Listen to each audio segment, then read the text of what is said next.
a local call for ceasefire in an international war. We're talking to the Bridgeport City Councilwoman who spearheaded the recently passed resolution calling for immediate de-escalation and a stop to the fighting in Gaza. Why she says community members need to make a clear stand. Plus, she speaks out about reactions from support to leaked emails. But first, we're sitting down with Connecticut's Department of Transportation Commissioner. After a deadly year on the state's roadways and so many new projects, we're checking in on what's changed and what still needs to be done.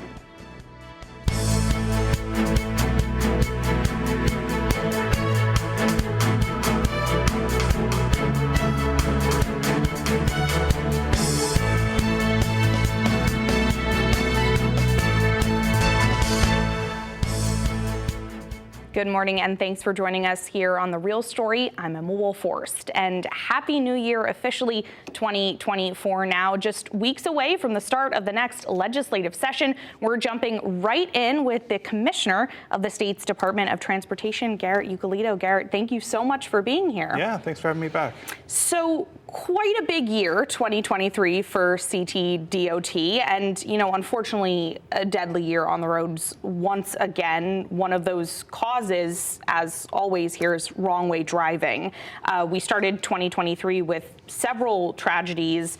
Deadly roadway accidents came to a peak back in 2022, making much of 2023 about prevention. So where do we stand right now? I know there's been some big projects. Yeah, so on wrong way driving, we've seen a lot of progress in reducing the number of wrong way driving fatalities.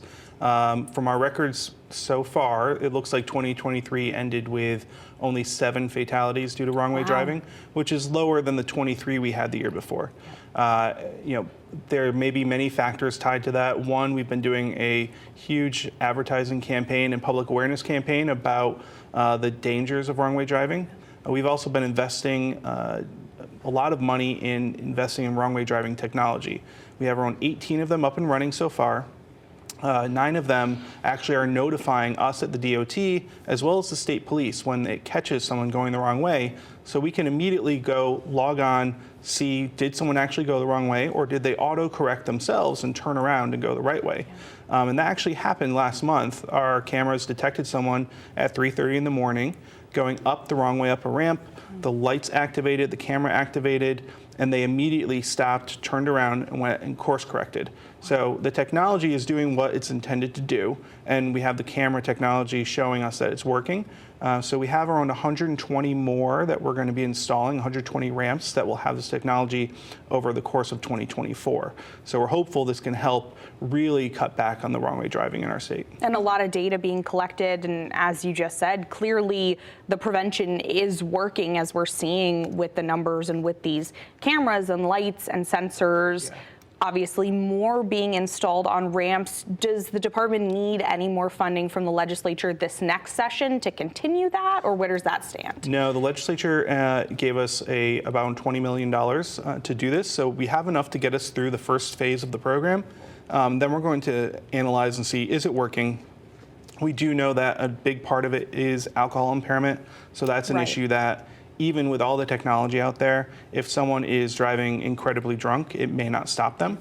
So we want to continue to drive the message home that most of these drivers are alcohol impaired, and we need them to arrange for a ride home, have someone pick them up, take a taxi, take an Uber or Lyft, or take public transportation home. Yeah.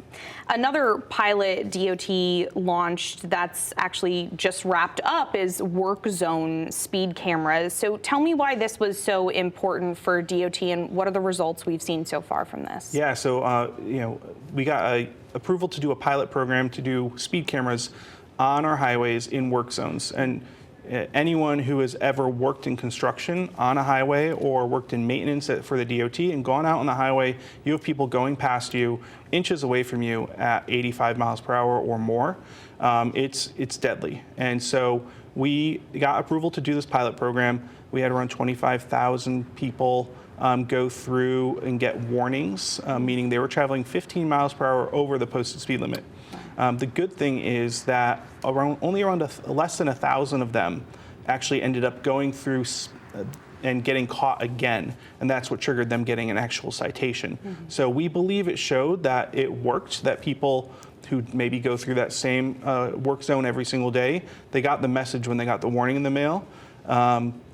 And we have data that we're analyzing right now showing that speeds did slow down when these cameras were deployed. The workers who were out there said they felt safer out there. People were paying more attention. But work zone crashes are deadly. It's a deadly, serious problem.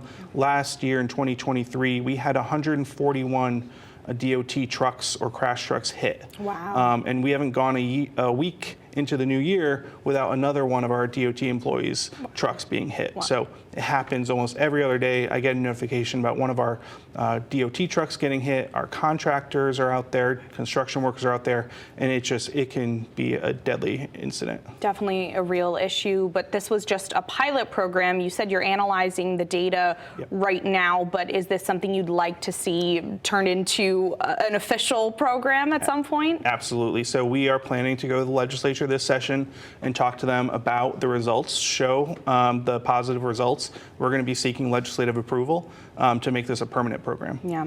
And so many towns and cities have already been discussing their own speed cameras and specifically red light cameras now that they were allowed during last year's legislative session. So before we get into that process, can you quickly explain how these cameras work and what specifically are these red light cameras? Yeah, so the legislation allowed two different types of speed or safety cameras, red light cameras or speed cameras. So the red light cameras work by having cameras placed monitoring the intersection. They're synced up with the traffic signals. So if it detects a vehicle crossing through the intersection after the light has turned red, it will take a picture of the front and the back license plates, and then it's up to the municipality to send out a ticket in the mail, essentially, to the individual that the individual then has to pay. It's not a speeding ticket or anything like that. It's almost like a parking ticket that they have to pay for in order to clear any of the debts owed to that municipality. Yeah.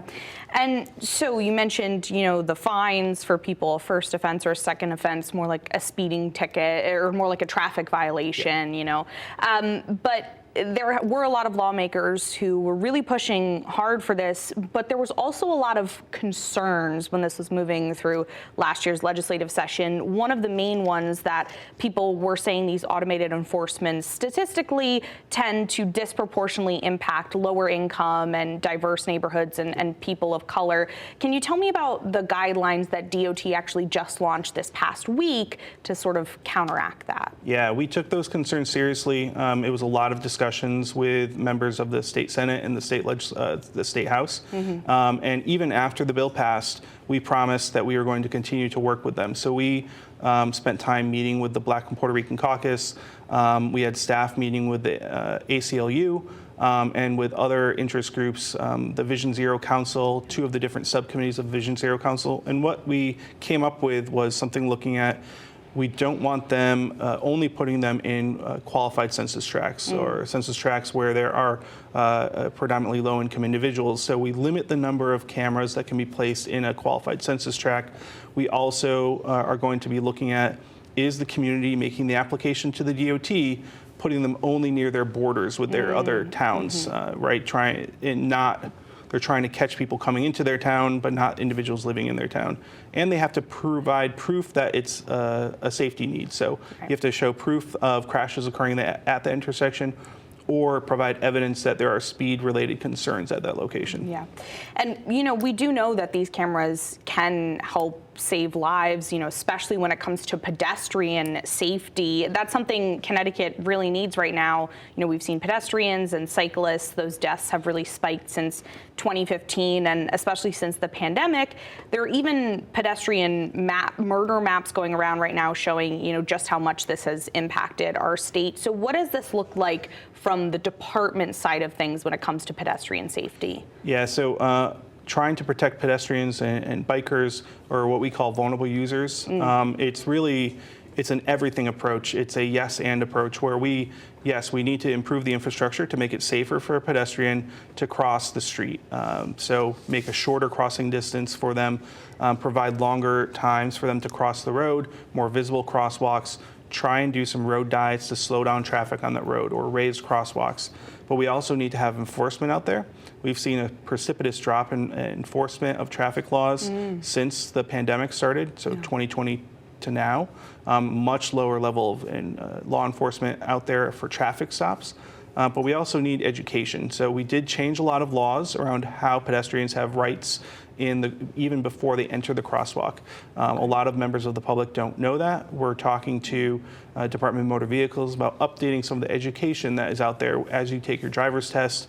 Now when you go renew your license, you're going to have to watch a video on all the new laws that are in place to protect pedestrians and bikers.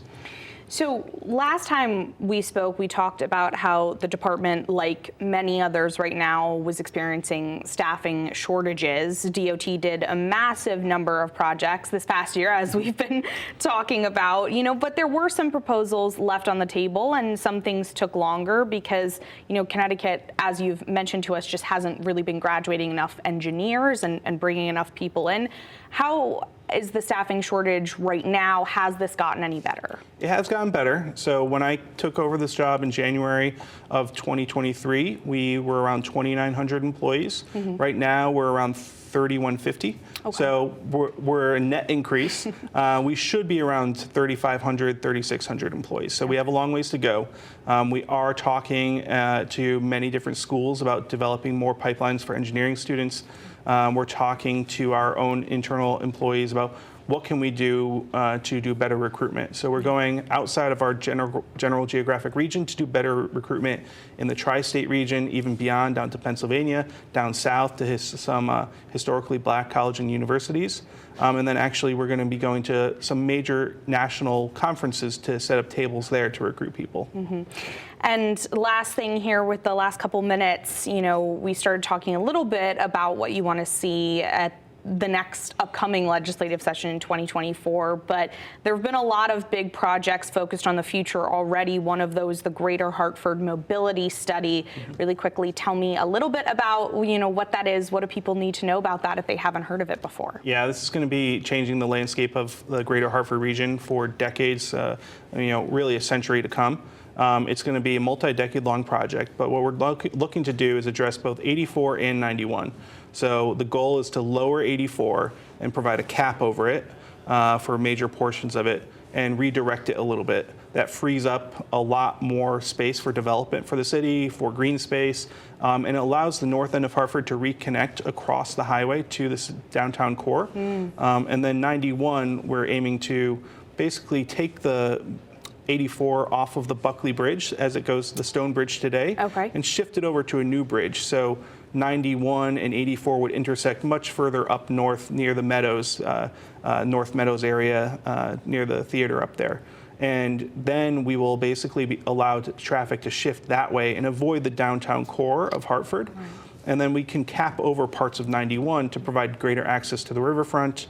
But then it's also doing more investments in transit, potentially some more bus rapid transit throughout the city and the region, improving the rail line through Hartford, and investing in local roads, safer roads, more bike lanes, more bus stops for individuals using our bus services across the region. Well, definitely really interesting and something we'll be watching. Unfortunately, that's all the time we have, but Commissioner, always great to catch up with you. Yeah, thank you. And don't go anywhere. There's still more to get to here on The Real Story. As war continues to expand in Gaza and the death toll rises, Bridgeport has passed a resolution calling for a ceasefire on a city level. What impact that could have and the community response. We're speaking with the councilwoman who led that fight next.